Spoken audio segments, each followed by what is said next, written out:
shopping daily, now is the time to shop the Motor Mile. Sheeler owns the finance company and makes getting approved for credit simple and easy on the Motor Mile. Flexible financing options for every budget to get you on the road fast. Experience the Motor Mile at 3 convenient locations: Christiansburg, Radford, and Pulaski. For over 50 years, we've got Southwest Virginia covered. The all-new Motor Mile Chevrolet and Buick in Radford. Certified friendly staff. No games, no gimmicks. Call 866-SHEELER1. Always open at MotorMileChevroletBuick.com.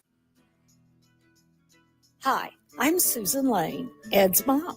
March Madness brings lots of picks, but I have only one, Bartlett Tree Experts. I rely on Bartlett to professionally assess my oaks and boxwoods and to prepare a maintenance plan within my budget. Call Corey, a certified arborist, at Bartlett Tree Experts or go to bartlett.com.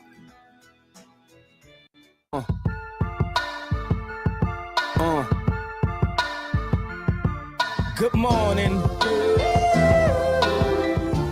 Time to get ready for your day with the morning warm-up with Trey Lyle. Join us live on VTRN Sports 93.3 FM or the VTRN Sports app. Open VTRN Sports on your smart speaker or stream live on YouTube. Time to get ready for your day with the morning warm-up with Trey Lyle and Ty Tracy. 7:03 on this Friday, February 27th. Welcome to the morning warm-up. I'm Trey Lyle. That is Tyrone Tracy. Ty, the NFL Combine's going on. We had Lake Lewis there yesterday. Check out the morning warm-up wherever your podcast. So before we get, in case you missed it, if you had to run a 40 right now, what time would you get? Could you get under 5 seconds? Yes. So you could run a sub 5. So you could run like a 4.8. If I stretch. If I stretch, okay. I would be lucky to get 6. Lucky. My goal would be to break 6. Like to be under 6. And I would die. Like, I am not a runner. And like, if Darius, my friend from home who watches the shows from time and is in our dynasty league, he can attest. He has seen me run. It's not pretty. So give us your thoughts. What would your 40 time at Trey Lyle VT at Ty Tracy 90? But let's catch you up with everything you missed last night.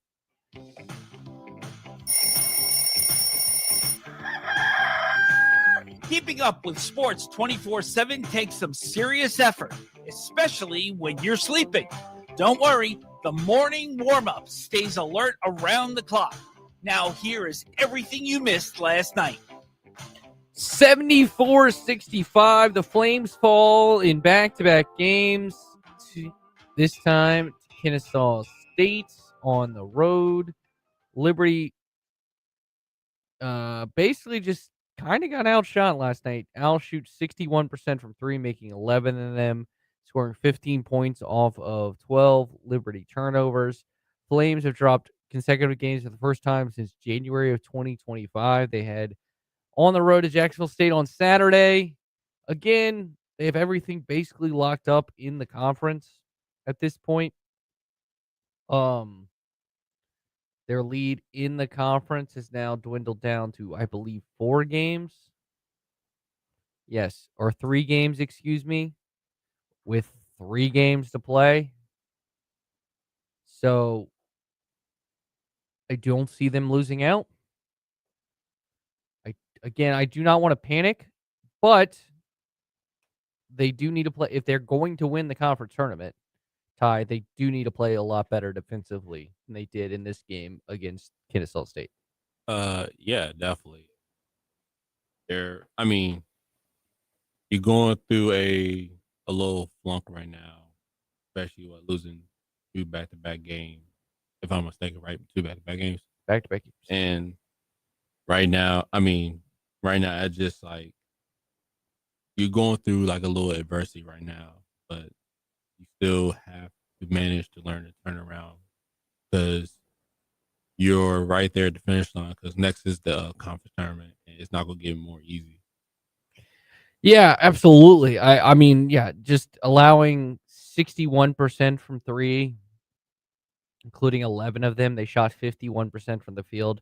Sometimes you just get hot shooting, and that could have been Kennesaw State last night.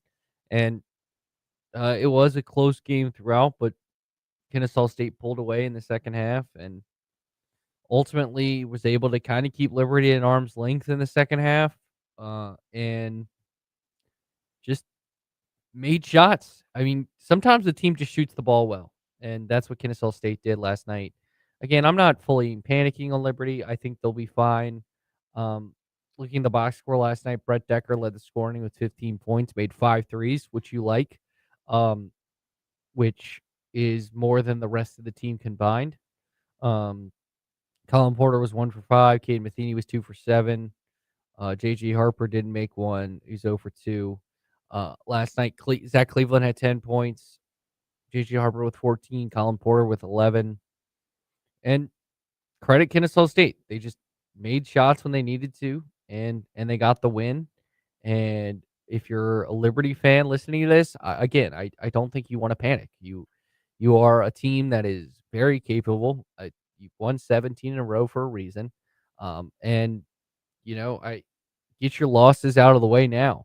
Do not get them in the conference tournament. So everything Liberty wants in front of them is still there. I want to mention the women's team won last night. The Liberty women's team won last night, and also had the return of Avery Mills. Even though she came off the bench, their leading scorer is now back. She was on a minutes restriction last night, but did look good in her return as the Flames got a really nice 65-37 win over Middle Tennessee on the women's side. They were really good defensively.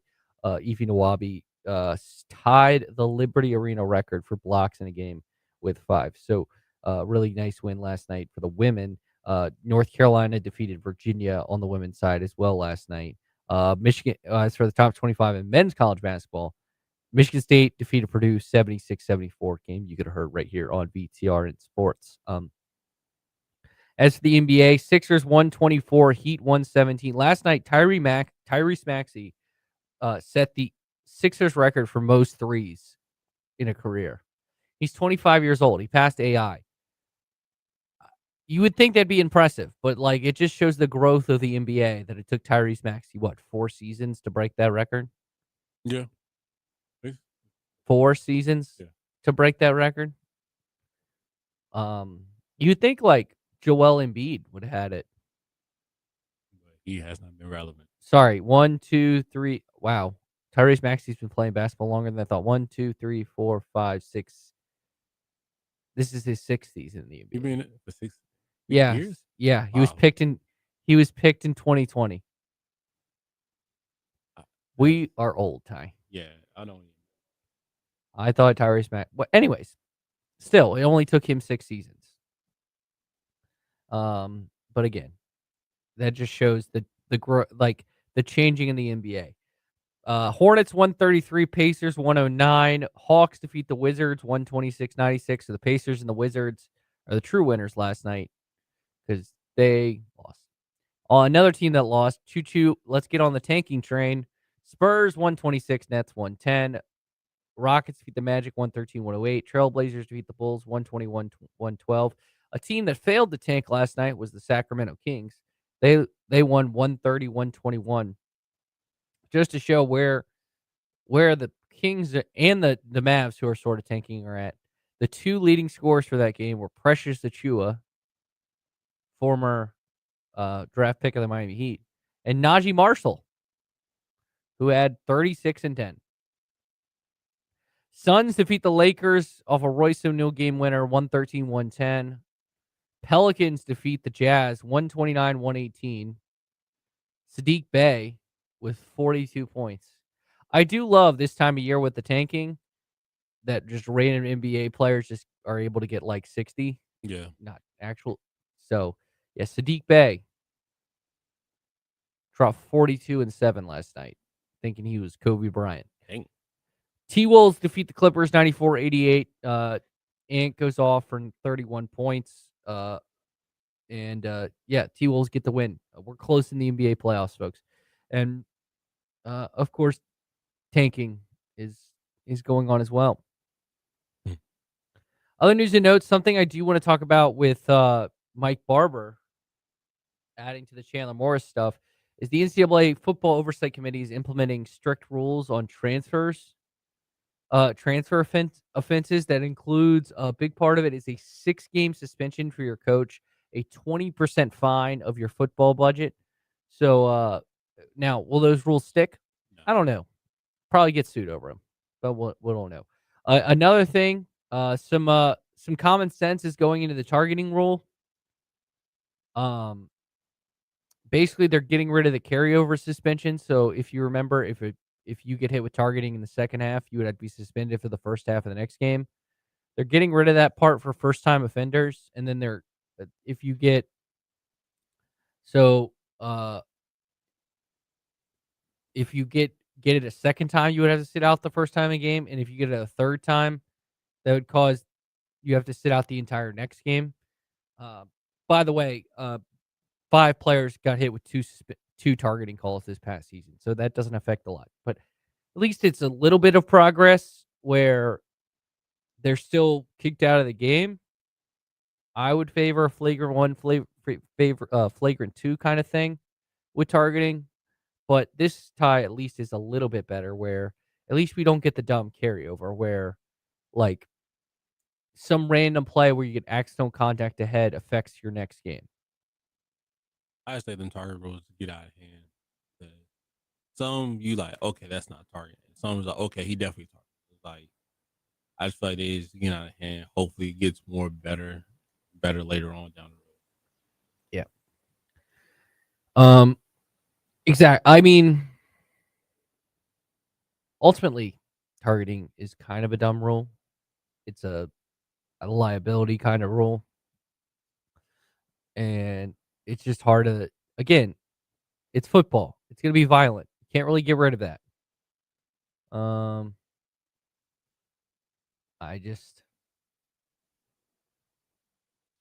Anyways, targeting is getting a little bit better now with these updated rules. Ty, anything else I missed? No, you didn't miss nothing. The Sonny Styles had both Ohio State linebackers, Alvarell Reese and Sonny Styles, had really nice combine performances. Again, I don't necessarily want to go into all the details of that, but I do want to mention even though the NFL sued about the NFLPA survey coming out, guess what still came out? What? The NFLPA survey. For the third consecutive year, the Dolphins ranked first in the NFL Players Annual Association report cards. According to the Vikings finished second, followed by the Washington Commanders, who under Daniel Snyder the one year was last, and then 11th, and now third. The Pittsburgh Steelers actually finished last. The Cardinals were 31st, and the Browns finished 30th. They're not making them public this year, but again, they somehow got them, Ty, through, I don't know, just like, oh, hey, reporter. Oh, I dropped this, reporter. Please take this and that. But of note for Washington, team treatment of families, B+, home game field, B+. Kind of shocked by that because it's FedEx. Food dining area, A-. Nutritionist dietitian, A-. Locker room, B+. Again, that's FedEx Field. I don't think it's the best home field. As someone who's been there. Training room, A-. Training staff, A. Weight room, A. Strength coaches, A+. Position coaches, B+. Offensive coordinator that's fired, B+. Defensive coordinator that was fired, B-. Special teams coordinator, A-. Team travel, B-. Head coach, A+. GM, A. Team ownership, A+. Overall rank is third. And those were the grades of the Washington Commanders. Which, honestly, like, a good way to show. It's a good way to show the growth of the team. In terms of, yes, the vibes are a lot better in Washington without Dan the Man being around. That's true.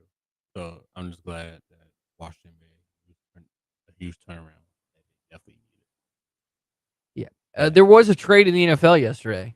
The Jets are sending Jermaine Johnson to the Tennessee Titans to go reunite with his former head coach, Robert Saleh, in exchange for former Texas defensive tackle Devontae Sweat. Per ESPN sources, Adam Schefter is reporting. Obviously, this trade can't be processed until Yeah. March. I mean, it's it's two good defensive players getting traded. Yeah. It should help the Jets with the run defense, and it gives pass rushing help to Tennessee. The Commanders did release Tyler Biotish. Source told Ian Rappaport. Makes the 28-year-old center who started 31 games over the last 2 seasons available. Interesting cut by the Commanders. Obviously, who do they replace? Tyler Lindenbaum's the best free agent center. Now, I don't think the Ravens are going to try to keep Tyler Lindenbaum, but it'd be an interesting name to watch for that. And I do want to update you about Tyler Johnson. Mike Young said a quote during Tech Talk Live. It appears Tyler Johnson should be returning soon. Here's his full quote. I'm going to slow play it. He practiced all week. I thought he looked as good today as he looked. He looked more like himself. There's been some erosion with his ball skills, his passing, his ball handling, which is to be expected. He hasn't played since December 20th, but it's time to rev him up and get going, and he's ready. He said he saw our team doctor again today. He's been cleared. He was cleared some time ago, but it's taken a little bit longer than expected, and that can happen with lower body injuries, the injuries that he had, but he's going on, and it's time to get him on the floor.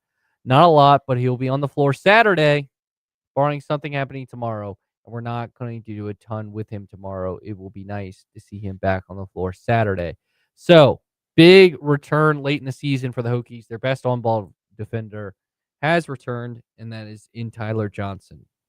That's going to be a huge addition for them. Ty, work quickly. We have a jam-packed show, so we might not have time to do this. So we're going to do this now.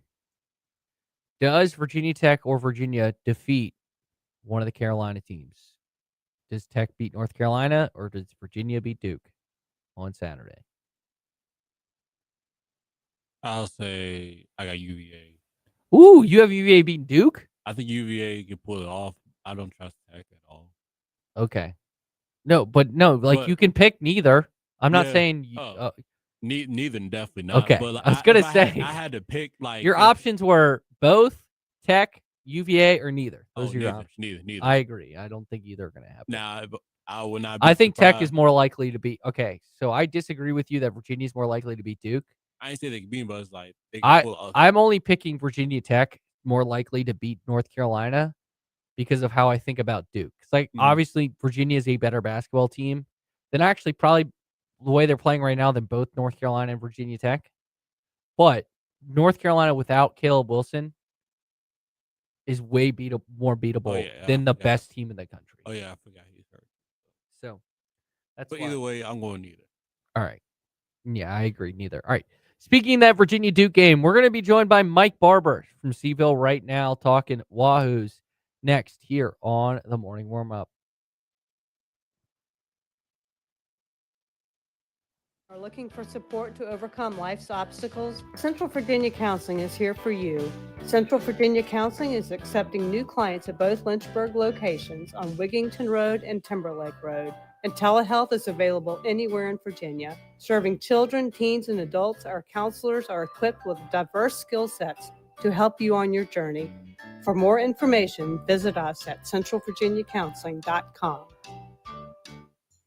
Looking for the perfect start to your day or an afternoon pick-me-up? Swing by Buttercup and Friends Cafe, your friendly Boonesboro Road food truck. From craft lattes with house-made simple syrups to sweet treats and comforting bites, there's something for you. It's the perfect spot to grab something delicious and bring a friend, your appetite, and come see why people are coming back to Buttercup and Friends Cafe, 6103 Boonesboro Road, across from the BP gas station in Lynchburg. Open 7:30 to 3:30 Monday through Saturday. Investors, this session the Virginia General Assembly is considering at least 7 bills that directly affect rental housing and landlord-tenant law. Ensuring compliance with new laws is crucial. A small misstep can cost you significant revenue. You need an experienced, knowledgeable property management team on your side. Brownstone Properties has been serving real estate investors for nearly 28 years. Contact us today at 434-385-1025 or online at brownstoneproperties.com. Yes, you want this winter to continue. The frozen temperatures, the snow, the sleet, the ice, and everything else. At InstaneRadioDeals.com at least, because now through March 2nd, it's time to let it go, let go, let go of every item. Now through March 2nd, 3-2. Get 32% off the list price of every item at InstaneRadioDeals.com. It's simple. Enter the promo code FROZEN at checkout now through March 2nd at InstaneRadioDeals.com for 32% off the list price of every item. Normal restrictions still apply. Good morning. We are just getting your day started here on VTRN Sports with the morning warm-up. Stay connected with the show at Trey Lyle VT and Ty Tracy 90 on Facebook, Twitter, and Instagram. Listen wherever you are with the VTRN Sports app or watch the show live on YouTube at youtube.com/VTRN Sports Lynchburg. Now, back to the morning warm-up. 7:23 on this Friday. Got to get down on Friday. Shout out to Rebecca Black. February 27th, the last Friday in February. We have 1 day left in February, so we have now gotten through 2 months in the year, which is kind of nuts. And that means March is here, so that means a lot of college basketball talk about to come down. But before we do that, I do want to talk about an interesting dynamic with the Virginia football team with Mike Barber at Still Mike Barber on Twitter, the editor-in-chief of Seville right now. Mike, you look at what's going on with Chandler Morris. He is suing for a 7th year of eligibility. One, what do you think about his case in terms of granting the 7th year? Because it is in state court where there has been some success, i.e., you look at what happened at Ole Miss with Trinidad Chambliss in particular, and ultimately, what do you think this means for Virginia? Because it seems like they already created a plan to move on from him. Yeah, I don't think that Chandler's end game is to get back to Virginia. I think most people think, especially with the timing of when this will be heard and all of that, he's more likely to miss most of the spring or miss the spring, and the portal window has closed, and end up transferring to Clemson where his father is coaching. I think he has a chance to win the case. I mean, it goes back to 2022. Did the NCAA kind of wrongfully deny him the year for that season at TCU? And we have seen success from athletes. And look, the thing that every athlete who sues the NCAA right now has in their back pocket is the last time the NCAA went before the U.S. Supreme Court basically told them, your model is broken. You'll lose every time you come here. So I think that has emboldened attorneys and athletes to say, hey, you can go to the lower court and you can basically make the argument, here's our case. And if you disagree, you're going to get overturned on appeal because we'll take it all the way up to the top. Look, the NCAA is trying to hold on as loosely and yet tightly as it can to its rules and its model. But I think it's going to be a really interesting case, and I think Chandler has a good chance to win it. And just because the case was filed here in Virginia, legal experts will explain, but it was filed in Virginia because that's his current state of residency. This ruling, if it goes in his favor in Virginia, would be applicable to all 50 states.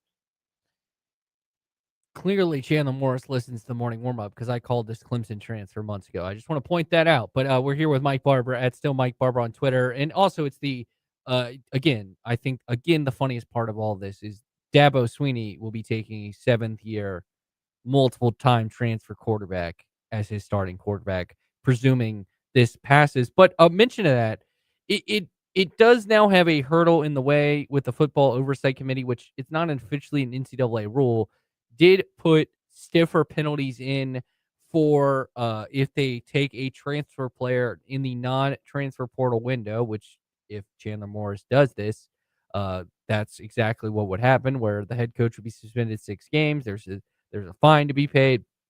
But ultimately, looking at this, if this case is won by Chandler Morris, Do you have the full expectation that we're facing another lawsuit in terms of him trying to become basically become the transfer player that he needs to be in order to get to Clemson?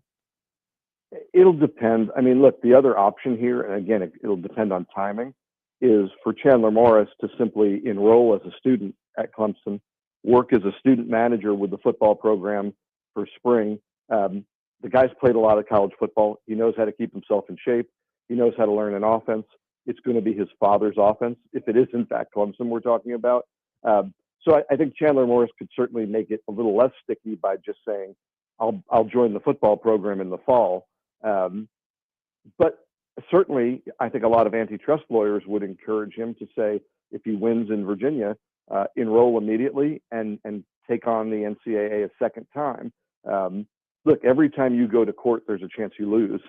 So I think there might be those on the football side of things who would advise Chandler, go the slow route, matriculate as a real student for a semester at Clemson, work as a student manager, be at every football practice, study your film, study your offense, get to know your new teammates, and go from there. But certainly, I think there's going to be some lawyers kind of cracking their knuckles saying, let's take a shot at this new rule. Ultimately, long term, do you think this is a good thing? Like, this is a 7th-year football player. Like, Chandler Morris has been in college. Like, I think he started college when I first met you, Mike, when I was in school at Virginia Tech. Like, is this ultimately like just a good thing? Like, I don't think any of it's good, right? Like, I think the old model was a lot better, but it was also illegal. So I think my opinion doesn't really matter so much. It'd be nice to go back to 5 years to play 4 seasons and have to be real matriculating students, and all of those things. But the courts have said that model doesn't hold, that it infringes on the rights of these athletes. So at that point, it almost becomes silly when we're saying 6 years is okay, but 7 years isn't okay. Playing 2 games is okay, but playing 3 games isn't okay. In basketball, as soon as you step on the court, you burn a year of eligibility, but in football, you can play a couple games, like 4 games now. It just doesn't make any sense. So I think, and we've talked about this so many times, we talked about Tony Bennett's retirement. I think the answer is for everyone to kind of swallow what they don't like about reality and get to a point where there's a system that works. What's crazy right now is some kids play 7, some kids only get 4, some kids get 5. Like, there's just no predictability. There's no consistency. Roster retention is a mess. Tampering is a mess. We saw that certainly with Ole Miss and that whole situation with Clemson. I think they just need to forget about the old way and just agree on a system that will pass legal muster when it goes before the courts. At still Mike Barber on Twitter, Mike Barber from Seville right now. Mike, talking about the college hoops team now in the Wahoos. Big game on Saturday against Duke, but I do want to look back at how they performed lately. Obviously, the big win against NC State where they cruised past them, winning by nearly by 30. They win by 29. They get the nice win against Miami, where they had to grind it out on Tony Bennett Day.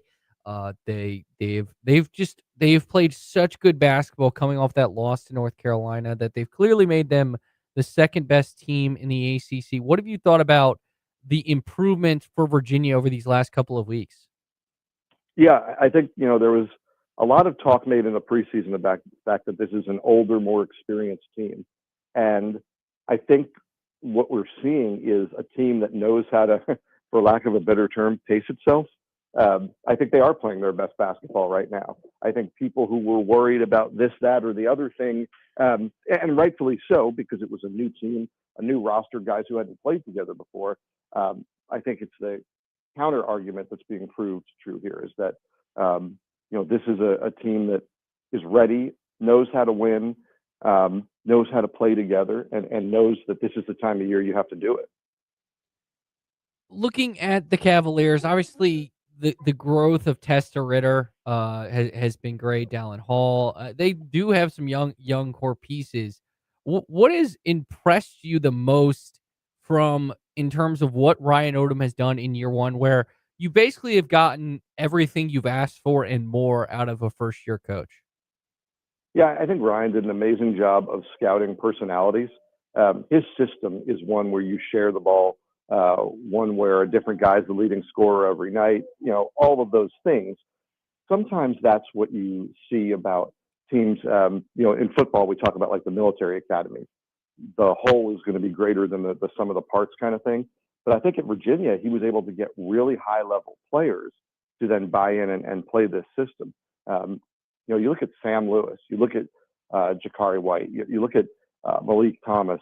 You mentioned the international guys, DeRitter and Grunlow. They could have gone somewhere and been the sole focal point, the Batman or the Robin, the one or the two. And instead, they came to a place where, again, it's all about sharing the basketball and all about spreading things out. So I think Ryan recruited really high-level players and guys he knew would be okay embracing that style of play. Mike, looking at the game against Duke on Saturday, obviously, to me, Duke's the best team in the country. They kind of proved it last week with that pretty awesome non-conference game against Michigan. Ohio, obviously, Virginia took on Ohio State. Do you want to reinforce the idea of those type of matchups coming in later in the season? But this is a true barometer game for the Virginia Cavaliers. I know Will Wade mentioned something about could Virginia be a Final Four team? Well, you want to be a Final Four team, you have to beat a team like Duke, and the best team in the country. They're heading, Virginia heading on the road. What true barometer is this game for Virginia in terms of themselves being a true top contender in the country? Look, if they go to Cameron Indoor and are competitive, I think you've got to then put them in that category. You don't have to win at Cameron to be considered a top 10 kind of team and a Final Four contender kind of team. If they go to Cameron and they lose by 30, I think it draws into question, are they really better than the rest of the ACC? I think right now you have Duke as clearly the best team in the ACC by a wide margin, but I think you have Virginia as the second best team in the ACC by an equally wide margin. You look at Louisville, State, Miami, the other teams that you might consider there, North Carolina, which certainly has the win over Virginia. But I think Virginia is clearly the second best team in the conference. And then the question is just how big is that gap? So certainly if you can go to Cameron and win, that changes things. But more likely, if you can go to Cameron and play a competitive basketball game, I think it maybe signals that the gap isn't as wide between Virginia and Duke as it is Virginia and the rest of the field. Obviously, you would hope that they get the rematch of this game in the ACC tournament. Probably it would have to probably be assuming the ACC tournament final, because it feels like based off of just the games left and the records, these will be the top two teams in the ACC. And this game is for essentially the number one seed in the ACC tournament. Duke has clinched the double bye, but I think if Virginia wins this game, they become the number one team in the ACC. Ultimately put, Virginia is probably going to get everything they want out of the regular season. The double bye in the ACC, probably the number two team at worst. What is there something that you like didn't expect in terms of this team and how good they've been? Yeah, I mean, I didn't expect any of it to be at this level. I watched them play defense early in the season, and I thought this is not going to be a very good defensive basketball team. They've improved greatly on that, and now certainly part of it is the rim protection. They blocked 12 shots the other night against NC State. Will Wade said it was like they were playing volleyball at the basket. They're getting better defensively than I thought. The complete buy-in, again, offensively, and look, they really didn't miss on anybody. If you go back and read to what we were all writing and saying about this team in the preseason, what guys could do, who could shoot threes, who could drive to the basket, who could protect the rim. Everything that we thought about these guys, they've delivered on. And that's kind of hard to do, right? You look around, you look at NC State, you look at Louisville, those rosters haven't come together quite as well as people had predicted or hoped or thought. But Virginia, Ryan Odom really didn't miss on any of these guys. At still Mike Barber on Twitter. You look at this game against Duke. You mentioned it. I like Duke is the best team in the country. I mean, they're the number one team for a reason. They are the presumed number one overall seed at 26-2. do you think ultimately put Virginia can really only gain stuff from this game in terms of if let's say they just, Duke beats them by double digits, the spread's 9.5. So like let's say it's a 10-point game and Duke is able to keep Virginia at arm's length. It doesn't feel like to me like I'm gonna come away from this game thinking less of Virginia. It feels like this is the type of game where they have truly nothing to lose. Yeah, I mean, again, I think if they get beat by 25 or 30, it puts them back in the pack in the ACC, and you say they're just like all the other ACC teams that can't compete with Duke. But certainly, if you're talking about an 8 to 10-point game, I think that's going to be viewed as competitive, and it's going to keep the narrative where it is, which is that Duke is far and away the best team in the conference, and Virginia is far and away the second best. Here with Mike Barber. Mike, final question for you. Big week across the ACC for both Virginia and Virginia Tech in hoops. I do want to get some quick thoughts. What do you think about? Obviously, it appears Tyler Johnson is returning. I know you mainly cover the Wahoos, but you know enough about Virginia Tech as well. What do you think about the game between North Carolina and Virginia Tech? Yeah, it's which Virginia Tech do we get? We've seen some really good basketball out of Virginia Tech, and then we've seen like the Florida State game, which I got to tell you, I keep telling people it reminds me of the Seth Greenberg years where they'd end up on the wrong end of the bubble and they'd have an argument and they'd complain, but you'd have a loss you could point to, right? Like a late Boston College loss. And that's what that Florida State game feels like to me. So I think what we're looking at is which Virginia Tech team shows up. Where is Neo Abdallah? I think he's been disappointing over the second half of the season. It's just hard to predict what you're going to get. At Still Mike Barber, the editor-in-chief at Seville right now. Mike, appreciate your time this morning and enjoy the games this weekend. Thanks for having me. That was Mike Barber from Seville right now. We're sticking to the editor-in-chiefs today, man. Friday, Ty, we're having big names. Editor-in-chief, head honcho at frontstretch.com. Tom Bowles joins us next, talking NASCAR. And, of course, we have to talk about Ed's guy, Ty Gibbs. Why this lawsuit might be a bad thing for Ty Gibbs between Joe Gibbs Racing and Chris Gabehart. Next on the Morning Warm-Up. Hi, I'm Susan Lane, Ed's mom. March Madness brings lots of picks, but I have only one, Bartlett Tree Experts. I rely on Bartlett to professionally assess my oaks and boxwoods and to prepare a maintenance plan within my budget. Call Corey, a certified arborist, at Bartlett Tree Experts or go to bartlett.com. Midday hunger hitting you hard? Swing by Macadoo's for our $8.95 weekday lunch specials. Whether you're craving a classic crunch or something fresh, we've got you covered. Chicken tender basket featuring crispy golden tenders served with fries. The Macadoo's Chef Salad, a healthy, loaded favorite that will hit the spot. Hit back against your lunchtime hunger at Macadoo's with eats that won't break the bank. Time to share it and their fun. Just to be there the only one. Just to be there at Macadoo's. We'll see you at the Do's.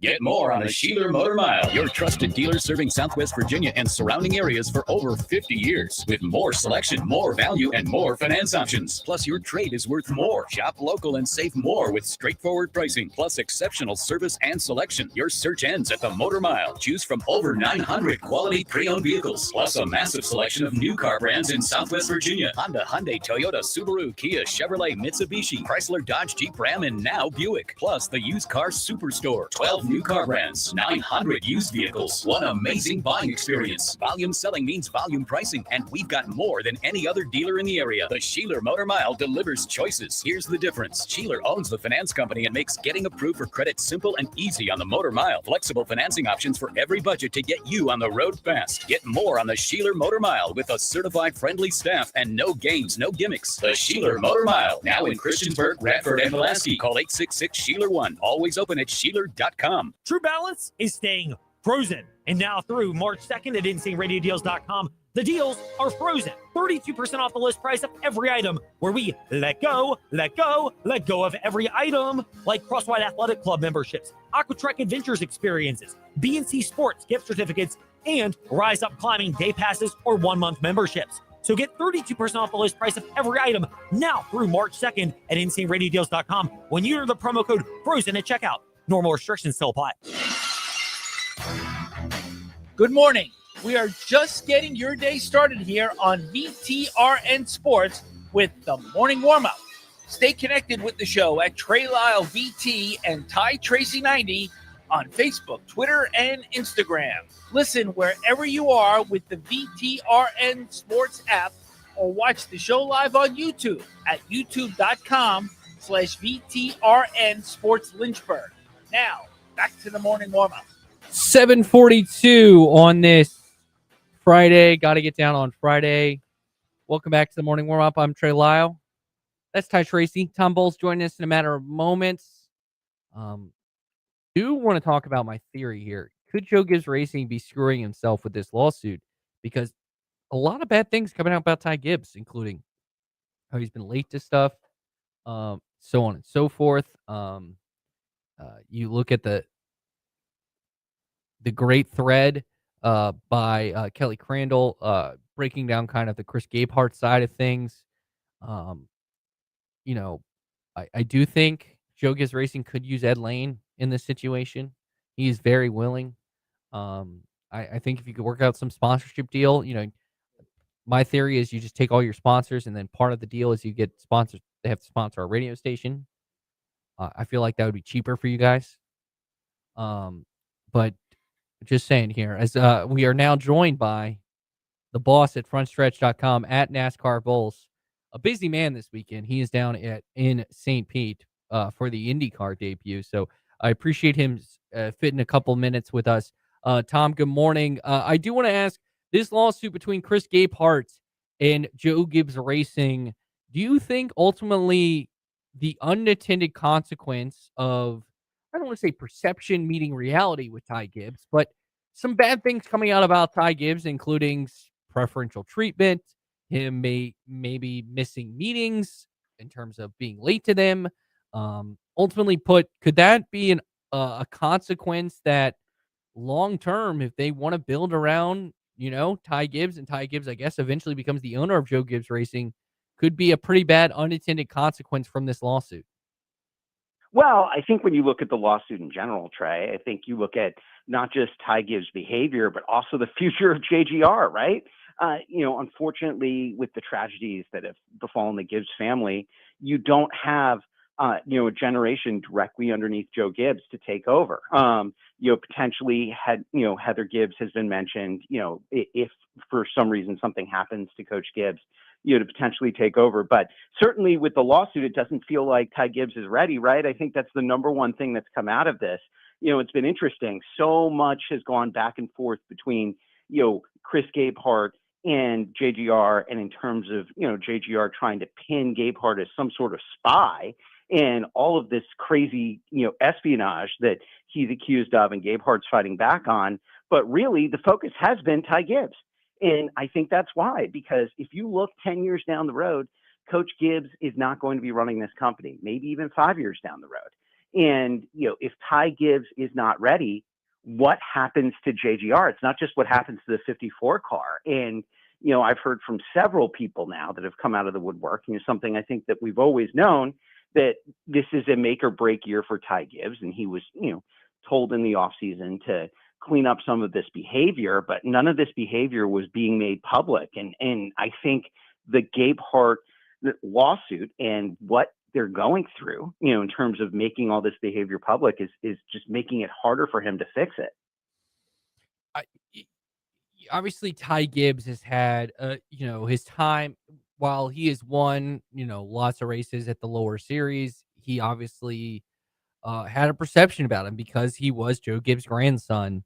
And do you think ultimately, like, this, I don't know, derails? Or 2 races in, so it's not like we can fully judge. And it was 2 tracks where you really can't judge performance. And we are coming to a track at Coda where Ty Gibbs has performed well at. He performed well at the road courses. He was one of the few people was able to challenge SVG at road courses last season. Do you think this weekend at Coda, given kind of the negative attention Ty Gibbs has gotten these last couple of days with this lawsuit, is going to be kind of the first barometer of where Ty Gibbs is at in terms of his growth? So I think it will be a barometer, Trey, and you're right. Ty was very good on the road courses last year, and it could be a place in which he's able to match up against SVG and some of the best in the business on that track type. Let's not forget what Ty Gibbs' debut in the Xfinity Series over at the Daytona Road Course and how he performed there way back in the day. Feels like that was like decades ago, but the problem with the way the current NASCAR schedule is structured, Trey, we're 2 races in and they're 2 drafting tracks, and we really have no idea, who is good and who is not good. Just the way drafting tracks work, and certainly there's strategy involved in those tracks, and certainly you have to find a way to take a car to the front, but everything's so even in terms of how the draft works that we're really not going to know until Phoenix and Vegas and, Bristol and Martinsville coming up in the next couple months, like who is actually good this year. So I think that's one of the problems, honestly, for Ty Gibbs right now is there's no real way to stop this, unless he's able to just catch lightning in a bottle and win at COTA this weekend or have a really, really strong finish. And, I think that that's part of the reason why Ty Gibbs and the lawsuit has been the central focus of NASCAR the last couple of weeks.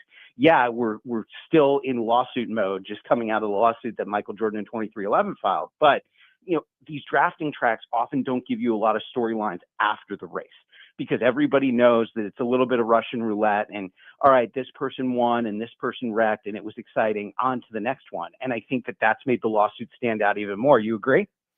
Yeah, I mean, I do. I mean, I went on Twitter and obviously it was my chance to shine against my compadre Ed Lane here. But I think in the serious part of me, like we did see, I thought we saw a different side of Ty Gibbs at Daytona. I when Dalton Hopkins texted us and says, "Wow, I was kind of blown back by the Ty Gibbs audio where he's like, I got 11 good minutes of Ty Gibbs, and it seems like we have a different Ty Gibbs." And I just think when perception meets reality, it's unfortunate to be. So like, even if like, obviously he was just acting like a 21-year-old, 22-year-old kid who, when you were 22, you probably made dumb mistakes. Unfortunately for him, like he had to pretend he was a 35-year-old and or act like, an elder statesman in the sport because of, he is probably met with higher expectations than most drivers because of the name on his back. He has performed better than most because of the team he is part of. Speaking of teams a part of, this is perceived to be a big weekend for Trackhouse. And before we talk about the team that's performing the best in all the sport, I do want to talk about Trackhouse this weekend. If I gave you SVG and I gave you Connor Zilic or the field at COTA, who are you taking? I would take SVG or Connor Zilic, honestly. I really would. And I think that just shows the level to which SVG has risen above everyone else on this track type. And I think it's going to be a while before we see someone truly able to come up and challenge him. It wasn't just that he won all those races last year, Trey. It's that he won them going away without really even breaking a sweat at some of them. And I just feel like he's well positioned to do that again. He's come out of the 2 drafting races in decent shape and showed a lot of improvement on ovals the end of last season. And also this team knows in a format where winning a race doesn't automatically get you into the chase, they need to clean up on the track type that they're the best at to make sure that they have the cushion that they need to be inside the top 16. Now, certainly Zilic is going to be a contender. We've seen how good he is on this track type, but people don't realize after the first 2 races of the season, Zilic is the lowest in points of all the full-time drivers right now in the Cup Series. And he had a little bit of a rough start. Again, in these drafting races, sometimes you get put in bad positions, and the wrecks that he was involved in, not necessarily his fault at all, but the fact remains that he was robbed of a lot of momentum to start the year. So I think that they're going to look at this as a make-right race. It's a little bit harder for me to see this as a shocking win race for him, just because of such little momentum that he has in the first 2 races. So, you add in the strength of his teammate, and I really think SVG is the man to beat, in a way that that we've rarely seen, the last 10, 15 years, where you go to a racetrack and you just know that this guy is going to win the race, barring something crazy happening to his car. So you don't expect Connor Zilic, like most, to, similar to what it was in the Xfinity Series, be a true challenger for SVG right away? Not yet. Not yet. I think that we could even see it later this year, maybe at like a Watkins Glen or, something of that nature, maybe San Diego. I feel like he needs a couple more reps under his belt. Look, moving up, no matter how good you are, there still is a learning curve involved. And we've seen from many rookies, the last 15, 20 years, there were only a select few that were able to break through and be super, super successful, right? Let's take SVG out of it. Somebody like Tony Stewart comes to mind. Dale Earnhardt Jr. and Matt Kenseth won races. But in reality, we've seen a lot more seasons like Chase Elliott as a rookie, William Byron as a rookie, where they were really, really good, but they just weren't able to break through in victory lane, and they were still learning the ropes of a very different car. And I think that Zilic has to go through some of that learning curve. Let's not forget, Trackhouse at the Cup level is a little bit different than what he was running at the Xfinity level. I would not say that Trackhouse is the best Chevy team. I would not say that Trackhouse is even, a top 3 team in the Cup Series. They're up there, but, it may take a little while longer for him to figure it out. You mentioned that the one road course SVG didn't win at last year in his rookie season, which was early in the season, was Coda, to think about that. But you talk about top teams. It's hard to not say the top team right now is 2311, won first 2 races, have number 1 and number 2 in points. This feels like NASCAR gods, like to an nth degree, where you think about this in back-to-back weeks, they've had one car, Bubba Wallace, lead the most laps in both races and have a shot to win, and then their other car win both races.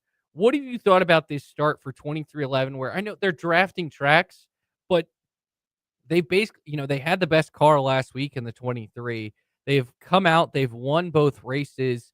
Like, this is a true big statement for a team that, obviously made a lot of noise off the track last year, is turned it into making tons of noise on the track. Well, I also think that this connects, believe it or not, to the Joe Gibbs Racing lawsuit, Trey, because 2311, after being successful in their own lawsuit, has come out of the box throwing punches. And Reddick looks like a whole different driver. Obviously, he was affected by all the personal stuff going on in the second half of last year. They just had an off year after making the championship 4. We see that sometimes with teams that take a step forward, had a winless season, but has come out and easily shown that they've corrected their problems, and he's going to be a strong contender throughout the year. And Bubba's right behind him. Like you said, Bubba had opportunities to win each of those first 2 races.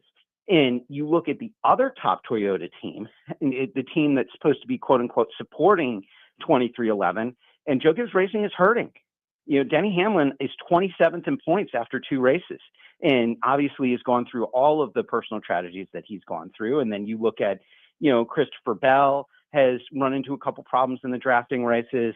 Briscoe was okay, but I just feel like 2311 right now is showing their cards to potentially be as strong a team as Joe Gibbs Racing, if not stronger. And it's so rare, Trey, that we see these top teams of each manufacturer being challenged. That's why it was so special the year that Ross Chastain made the championship 4 and made Trackhouse, not Hendrick Motorsports, look like the top team at Chevy.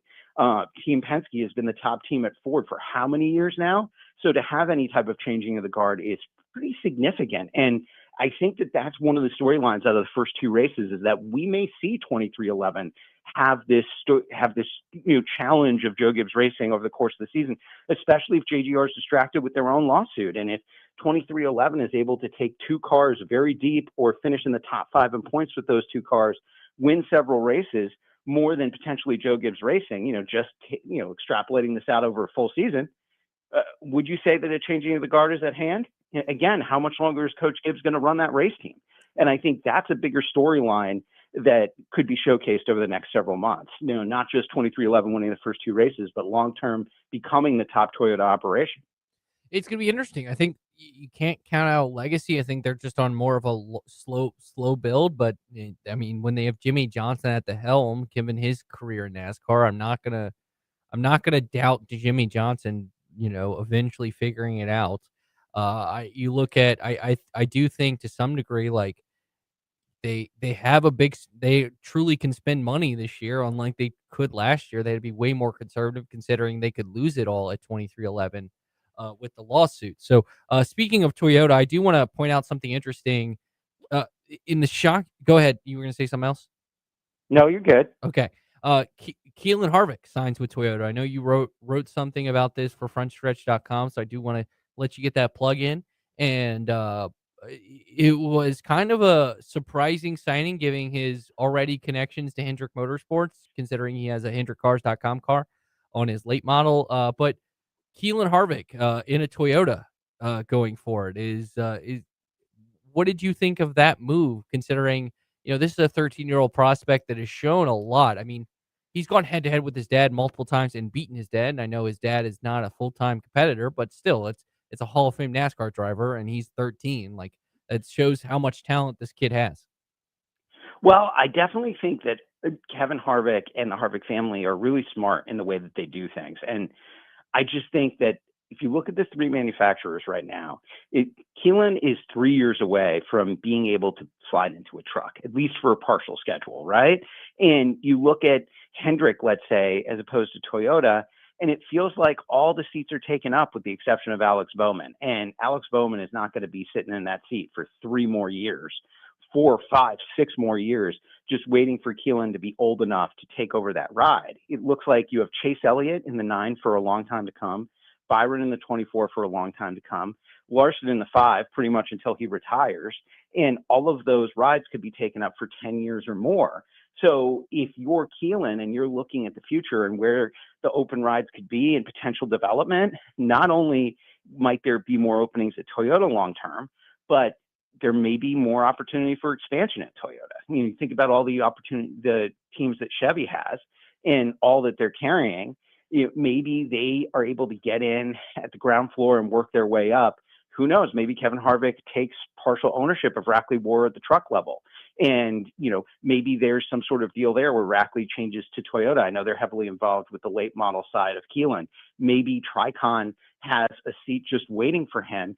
And we've seen how Corey Heim was able to take that, win a truck championship, and then have the world be his oyster. He's going to be a full-time 2311 driver next year. So I feel like that's the play for Keelan, and it'll be interesting to see how it plays out. But, I think Toyota had just offered more opportunities, and it was as simple as that. At NASCAR Bulls on Twitter, Tom Bowles, frontstretch.com, also does some great stuff with IndyCar on Fox. It's going to be a fun weekend for you at IndyCar. I do want to talk about this. A doubleheader with the trucks at St. Pete. The St. Pete IndyCar race is always fun. I'm trying to get you, some brownie points with your the other side of things, my friend. But talk about this unique weekend for the Truck Series where they got some pretty big heavy hitters, including what I think is, maybe for not most casual race fans, but for someone who is a big fan of the Indy 500 and loves the history of the Indy 500, like me personally, or if you just watched it growing up. Having the return of Dario Franchitti seems to be kind of the headliner this weekend, at least for the truck side of things, with the return of IndyCar. So what are your thoughts on the weekend at St. Pete? So I think it's going to be a really fun weekend. Quickly, I feel like, that there's going to be a lot of different drivers that could contend. You have drivers like Dario and Hinch that are hopping into a truck that haven't raced all that much. In the case of Dario, I haven't raced in a long time. And, some wild cards like Adam Andretti and, also the normal Truck Series drivers that are expected to contend for a title. And, it'll be interesting to see how, Ty Majewski mixes it up with these guys. And I think practice today will be critical to just see where some of these guys land. Are they starting in the front of the field, and are they going to be people that you have to pass? Or are they going to be mid-pack guys? And, either way, I think it's going to be a tricky track for them over the course of the weekend because it's a track that we haven't seen before. And I think St. Pete is a very narrow track for IndyCar, and for the IndyCars to run on, I think there's going to be a lot of incidents on Saturday as people get used to the racetrack. It's going to be fun. Tom Bowles at NASCAR Bowles, the editor-in-chief of frontstretch.com. He says, I have a job for next week. We'll see if I have it in 2 weeks on VTR for Front Stretch. Appreciate the time this morning, my man. All right. Thank you very much. VTR in Sports, 93.3 FM, W227, Beachy Timberlake, 1320 MWVGM Lynchburg, WMNA Gretna Southside. That is our home here on the radio side. Of course, check out the latest episode of Bring the Heat. I should plug that. We have Butterbean Queen on there. Michael Massey and I have great talks about this weekend in NASCAR. Ty, we made it through the week. We did it. Yes, we did. All right. Have a great weekend, everybody. Now to Unsportsmanlike, already in progress. Player's been great, and they think the person is great. That doesn't mean the fit is great. Now, here's where it gets even more interesting. But hold on. Yeah. Can you say the fit isn't great if you use that player to win a championship? If he was 1,000-yard